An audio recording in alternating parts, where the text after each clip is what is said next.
Welcome back to my channel uncut sound. বন্ধুরা, আজ তোমাদের সাথে একদম অনন্য একটা অভিজ্ঞতা শেয়ার করে নেব। পল্লবী ঘোষ একজন সোশ্যাল অ্যাক্টিভিস্ট, আর পল্লবী মেনলি কাজ করে হিউম্যান ট্রাফিকিং এর উপর। অন রেকর্ড ও প্রায় 10,000 মেয়েকে উদ্ধার করেছে।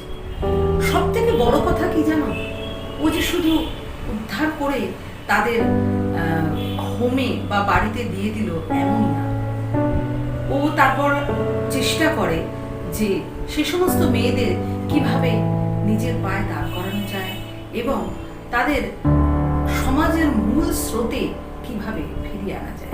তবে একটা দুঃখের কথা তোমাদের বলি, সেটা আমার পার্সোনালি খুবই খারাপ লাগে যে এইরকম একজন মানুষ বা ওর যে নিজস্ব অর্গানাইজেশন রয়েছে সেরকম কোন রকম জায়গা থেকে কোনো ফিনান্সিয়াল সাপোর্ট পায় না।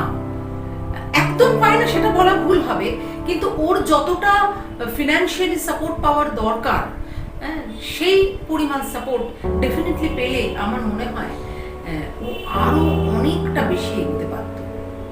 যাই হোক, আমি অবশ্য পল্লবীকে টাইগ্রেস বলি। তার টাইগ্রেস অসম্ভব সাহসী একজন ভদ্রমহিলা।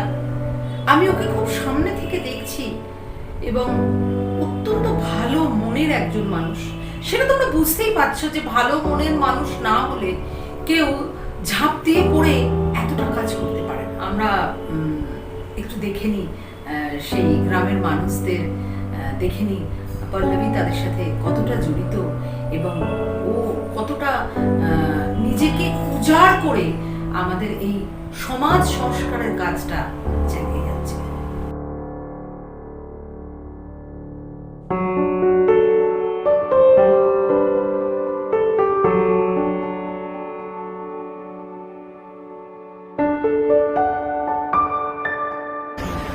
আমরা হাজির হয়ে গেছি পল্লবীর কাছে। পল্লবী, কিছু বলো। আচ্ছা, আমরা যাচ্ছি একটা গ্রামে, নর্থ 24 পরগনায়। সেখানে আমরা যে গরিব মহিলারা আছে ওদেরকে অল্প শাড়ি আর অল্প চাল এসব বিতরণ করব। এই গ্রামটা হলো এই গ্রামটা এমন একটা গ্রাম যেখান থেকে অনেক মেয়েদের পাচার হয়েছে। তো এই জন্য আমরা ওই গ্রামটার সাথে কাজ করি। তো ওখানে যাচ্ছি।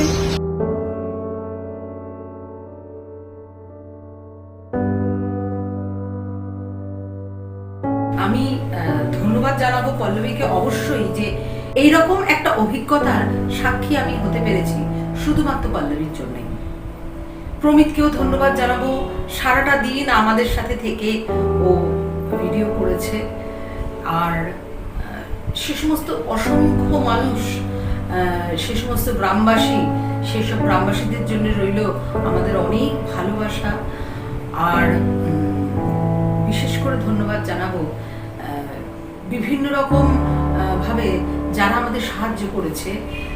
ঠিক সাহায্য বলবো না তাদের ভালোবাসা বলবো সেটা জানি না, তবে কৃতজ্ঞতা তো তাদের কাছে, মানে তাদের কাছে তো আমরা ডেফিনেটলি কৃতজ্ঞ।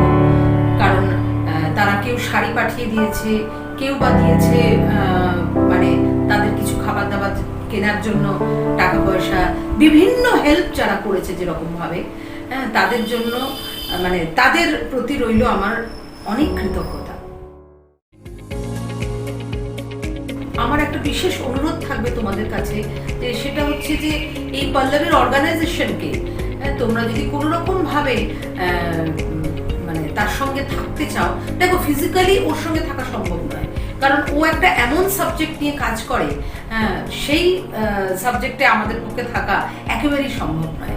তবে হ্যাঁ, এছাড়াও ও বিভিন্ন রকম মানে শুধু যে হিউম্যান ট্রাফিকিং করে মেয়েদের উদ্ধার করে শুধু তাই তো নয়, তাদের কারোর বিয়ে দিচ্ছে অথবা কারোর ছেলেমেয়ের পড়াশোনাকে সাহায্য করছে অথবা তাদের জামা কাপড় দিচ্ছে বা তাদের শাড়ি কখনো কখনো দিচ্ছে।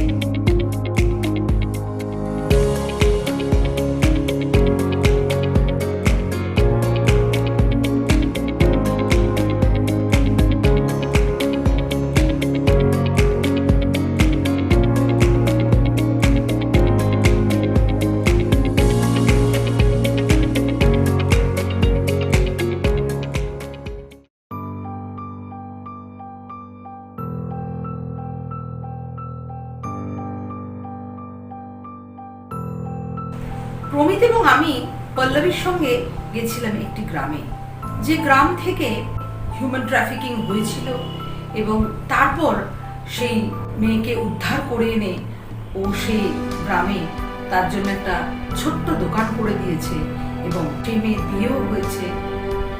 তবে হ্যাঁ, তোমাদের সামনে গ্রামের নাম আমি বলতে পারবো না, কারণ তোমরা জানোই যে এগুলো ভাবে গ্রামের নাম বলা যায় না।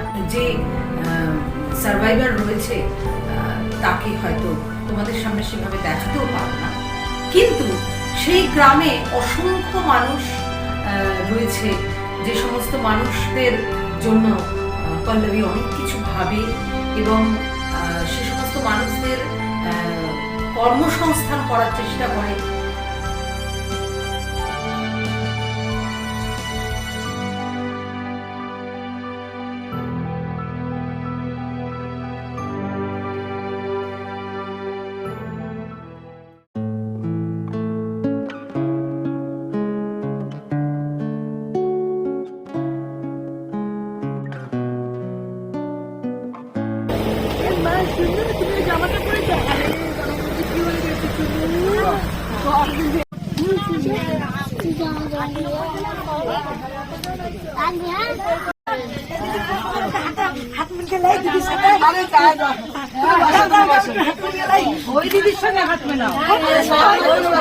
বসো, আমরা তোমরা বসো।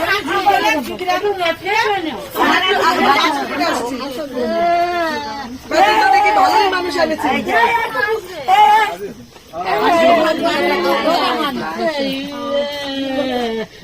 ভালো বলতো ভালো।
সমাজে থাকার জন্য তাদের আর্নিং এর ব্যবস্থা, তাদের রোজগারের ব্যবস্থার জন্য কখনো সেলাই মেশিন বা কখনো মশলা পেশার মেশিন, হ্যাঁ, এই সমস্ত ও কিনছে।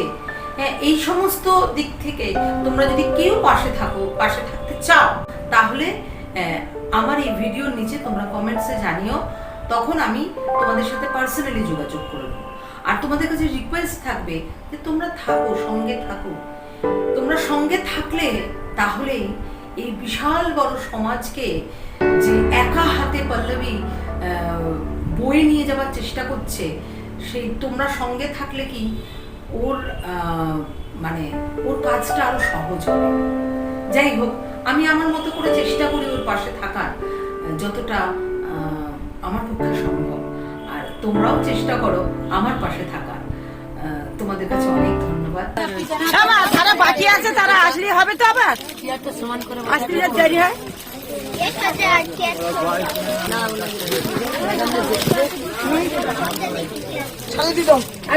আরে দাও না, তুমি দাও।